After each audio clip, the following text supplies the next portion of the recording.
I could kill for 4 minutes, and then I could kill for 5 minutes. So I always kind of understood how to generate the power, even from pretty early on. But I still only had 5 minutes. I think the worst thing that can happen to a young comic now is they come out and win some contest, and all of a sudden they're headlining, but they won with 10 minutes of material, and then what do you do? That's a tough spot to be in. Yeah, it's horrible. Charlie Murphy was famous, and then he started doing stand-up. So he was doing stand-up as a famous person, famous for being funny on the Chappelle Show. Right. That took balls. Yeah, I did. And I was around Charlie during those days, and it was crazy. I mean, he just was learning stand-up in front of sold-out crowds. Yeah, that's scary. But I never thought any of this, even though I was standing right next to Foxworthy when he exploded into one of the biggest comics that ever lived, I never thought it would happen to me. I just didn't. And I was okay with it. I liked being a club headliner, and I was still making, as much money as my friends or more as a club headliner, and I wasn't paying my taxes, which made it seem like I made even more money, right? So I'm picking up tabs and shit, right? And but I never saw big success ever coming my way, and it just did. I think the most fun you have is when you're just making enough money to not worry about money. Everything else gets complicated. Yeah. Things get complicated when they can take $10 million from you in a divorce. Yeah, right. That is. Well, you know what? That's the thing. I remember when after Blue Collar came out, and all of a sudden, when the DVD came out, all of a sudden I could sell out any venue in the country in 2 minutes. Literally, and the money was coming in, and I was so joyous because I didn't see what else was coming behind it.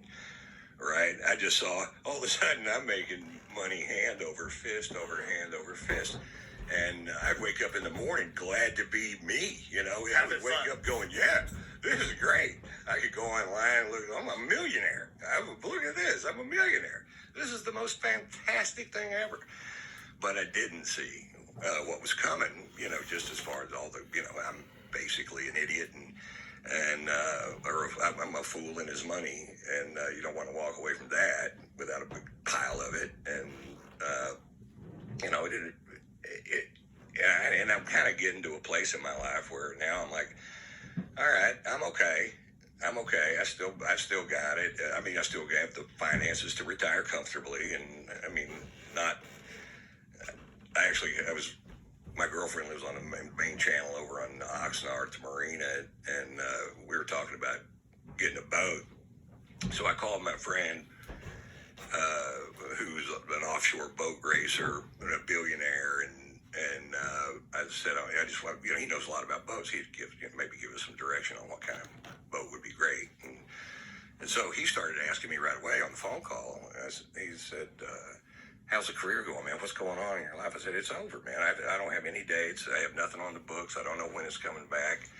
And I talked to my financial people and said, let's figure that I'm never going to make another dime. What can I keep? What do I sell? And I said, I got to get rid of the plane and probably the bus. And he goes, well, at least you don't have a boat. And I was like, well, that was my next question, man. I was going to sell the boat to get a bus. I sell the bus to get a boat. But if everything comes back, like if they develop a vaccine, if we reach herd immunity, if people start touring again, you'll be out there. Come on, man. I don't know. Come on, man. I don't know what's left, Joe. Come on, man. I'll bring you out there. I'll just bring you out for a guest set. Bring you out for a little guest set. Give you a little taste. You feel the roar of the crowd. Ladies and gentlemen, please welcome Ron White. Yeah, wouldn't it be nice? I could tell because I always worked really hard, right? And I've not worked really hard, but I always did a lot of shows, right? Toured all the time, and if I took 10 days off, I could feel it in my big set. Just that information's not floating as close to the top as I'd like for it to be, and then by the next set it was a little better, and by the third set I'm fine, and I haven't done a set, thought about a set, looked at a set list, watched a tape in a half a year, and I don't know what I don't know how long it would even take to get it back, or if I could just walk back into it. You'd walk right back into it. I did Houston Improv, I guess about a month and a half, 2 months ago now, and I listened to a bunch of sets, and I did the whole weekend, and I listened to like 3 or 4 recordings, made notes, wrote down all my stuff. I forgot a couple of things, forgot the way the order or a few taglines, but I walked out just having a great time. I had a great time. First show was a little odd, like, wow, I can't believe I'm doing stand-up again. By the second show, it was a show. By the third show, I was back. Okay. But it was just because I listened to all the recordings. I took a lot of time. I really went over it. What venue, what size venue were you? It's a small place, the Improv. Okay. You know, I mean, I think it seats 500. And I think they were at 75% capacity. Yeah, right. Not really. Yeah. Why are there no empty chairs? It was pretty packed. Oh, we took the chairs we didn't need outside. But it was a good time. It was fun. But then I started thinking, man, what if I got it and then gave it to somebody? That's my more worry. I give it to some person that has a compromised immune system. Right. Well, that's what, I was telling you that my girlfriend and I was going to move I bought a new car for out in L.A., and I wanted to move the car that was out here, so we decided to just drive it. So we stopped in Vegas and stayed at the Bellagio. And I've always worked at the Mirage, and I found out that outside the Mirage, I'm nobody, even with the MGM Grand folks. And so it was kind of just, a week before we got there, people were going, hey, who's got the keys to this thing, man? How do you turn those lights on? Oh, right. We fired those people. We got to get them back because we don't know how to do this. Yeah, so, those casinos have basically shut down for months at a time. Yeah, and furloughed everybody. And those are monster, complicated fucking properties. Yeah. And then we went to we did some gambling. We ate some decent food and no shows or anything. And we were there for 3 days and it was great. Played golf and but we just stayed to ourselves. And we won some money playing blackjack and spent it immediately on caviar and champagne. And I'm like, look what we won. This is great. Then we went to Sedona. Sedona, you've been to Sedona, Arizona. Mm-hmm. It's like hippie land. Yeah, it's all crystals. But it's faith healers. Just beautiful. It is beautiful. Oh, it's stunning. I mean, every direction you look. Why does it attract so many flaky people, though? They say it's because of some kind of a vibe that it has, energy or whatever. Yeah. And we were staying in this, it's kind of a 5-star resort, and it was down on this river with these little cabins and this beautiful river, Oak Creek or whatever it is, and it cuts through these huge canyons, and you could take these Adirondack chairs and put them in the river and just sit in this beautiful, clear running river and just sit out there and relax and let the world go by and breathe, and it was really, really nice. And I told Jeannie, I said, you know what we could do? Because we were made kind of last minute reservations, so we had the littlest cabin furthest from the river. But there was a little house right on the river. I don't know what they charged for it, but it was cool as shit. And I said, you know what we could do? We would pool our money and just rent this place. And we'll just live here until we're broke. Till it's all, the money's gone. We've run up a tab. We can't pay it. I'll tell them there's money coming. We've already spent millions here. And then when the cops are wading into the river to drag us out and throw us off the property, we'll shoot ourselves and just float dead. And she was like, what? I'm not saying we have to. I'm just saying. And then I kind of, a syringe of heroin and just whatever, she nixed it. Yeah, chicks don't like those romantic ideas. Yeah. So then we went to Santa Fe, then Austin, and then I had my tour bus pick us up in Austin and took us up to Nashville, and then to see my mother in Cocoa Beach, Florida. And so we had COVID tests before we got to Mother's house to make sure, even though we'd been being very, very safe, that I couldn't bear the thought of offing my mom. And yeah, that's the big fear, man. That's the big fear. The big fear is giving it to somebody who can't handle it, right? Right.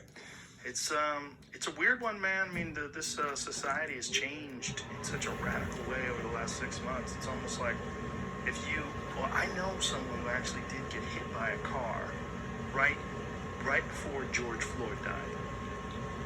and had brain damage and came out of a coma, like while the riots were going on. Like literally didn't know what was going on and has brain damage and is trying to put it all together. Like, you ever see the movie 28 Days Later? Yeah. Awesome zombie movie. But the guy wakes up in the middle of a coma, from a coma, and the world's changed. He woke up and a virus had swept through the land. A virus that they created for chimpanzees called Rage, and it escaped from a lab and started infecting people, turned them into these wild zombie creatures. Right. But it's almost like that. This person that I know woke up from getting hit by a car, flown through the air, landed on their head, got all fucked up, in a coma for 10 days, hospitalized, and then coming out of it, watching the news, going, what the fuck is happening? Right. Cops' cars on fire, streets are burning. People wearing masks. Everyone's wearing a mask. And not wearing masks. I'm so protective of my mom, and she wants to get out. She wants to go to the grocery store. She wants to go, but she's just been locked up. So she also cooks for me. My mother loves to cook for me, and it was almost like Breaking Bad when they chained that guy to the meth lab. That's what my mother looked like in the kitchen. Just fried chicken and fried shrimp and gumbo and all the things I love. But we went to the store, and she likes to, she doesn't walk that stable, so she likes to walk with a cart. And so we went. There are people not wearing masks, and I just wanted to fucking cuss them out, so they get to walk around with no mask. I got to keep my mother in a storage facility, so she doesn't catch this disease. So I'd like for everybody to catch on with the mask thing, and just let's get through this. Yeah, I think most people have caught on with it now. I think most people are wearing masks. It's pretty rare that people aren't wearing masks, especially around old folks. It's become, I think, a little bit better, and we're getting some better numbers right now, so that's good. That's I hope. You taking your vitamin D? No. Okay. You gotta take vitamin D. It's very important. There was an article that was just published recently that I put on my Twitter page. I don't read your Twitter page. You don't have to, but I'll send you the things directly that are important. All right. But this was talking about vitamin C and people that get COVID and wind up in the ICU. And vitamin D rather. Vitamin D seems to be the biggest factor that people. One of the things Dr. Rhonda Patrick talked about on the podcast too is that more than 80% of the people in the ICU are deficient in vitamin D, and only 4% have sufficient levels of vitamin D. The vitamin D has a significant impact on your immune system, and most people don't get it. You probably get a good amount because you're out in the sun golfing a lot, but probably not quite enough. You should almost always stop. Yeah, my doctor said something. I just had all my tests done the other day, and he said that you need to boost your vitamin D. That's what he said. Yeah, everybody does. Yeah, right. Humans aren't supposed to live in this little fucking red spaceship. We're supposed to be outside in the world. Yeah. I mean, this is how we evolved. We evolved to be outside all the time. We didn't evolve to be indoor creatures. So our bodies are designed to absorb vitamin D from the sun. I mean, that's how we create vitamin D in our body. Right, and I think you're right. I do spend an awful lot of time outside. So but I need to get on a program. That's for sure. Are you willing? I'll put you on a program. I'm willing. Get you on a program. Yeah. Now, do you take a ton of vitamins? I take a lot of shit. Even though, and you believe it's all good? And then Oh yeah, I feel great. you have more energy than anybody I know. Do you sleep? I do. That's one of the reasons why I have energy. I sleep a lot.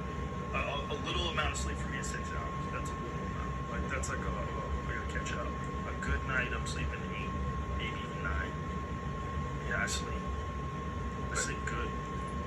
It's important. It's everything, man. It's everything. That's what I want from you.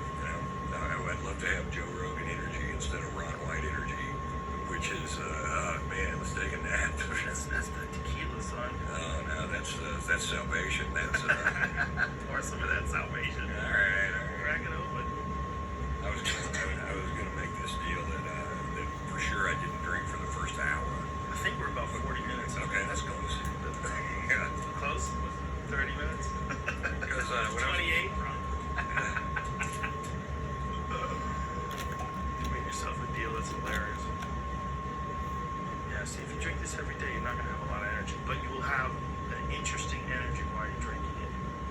It's a trade-off. It is. It's a stimulant. And I know I've told you that before. Instead of a depressant, cheers, Joe Rogan.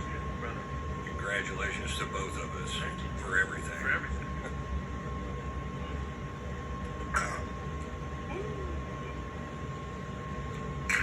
Damn right. Yeah, actually, Smell it? Yeah. I'm stocking your bar at your house, so I brought a box Okay. of tequila. So Some good ideas with this stuff. This stuff will bring me to strange places. it will. For sure. I was also going to bring some shrooms, but I decided not to. Are you still microdosing? You know, Did it stop working? no, it didn't stop working. The guy I was getting it from went to prison, and so For mushrooms? I don't know. What are the odds? Yeah, right. I don't know. I think that's exactly what happened. Who the fuck is putting someone in jail for mushrooms? That guy should go to jail. Yeah, it's, he was a door guy at a club, but he was really doing it because, he knew a lot of vets that had, PTSD, and people were feeling like hallucinogens were, making a connection for some of these guys. Particularly microdosing. Yeah, microdosing. That's what I was doing unless there was a concert to go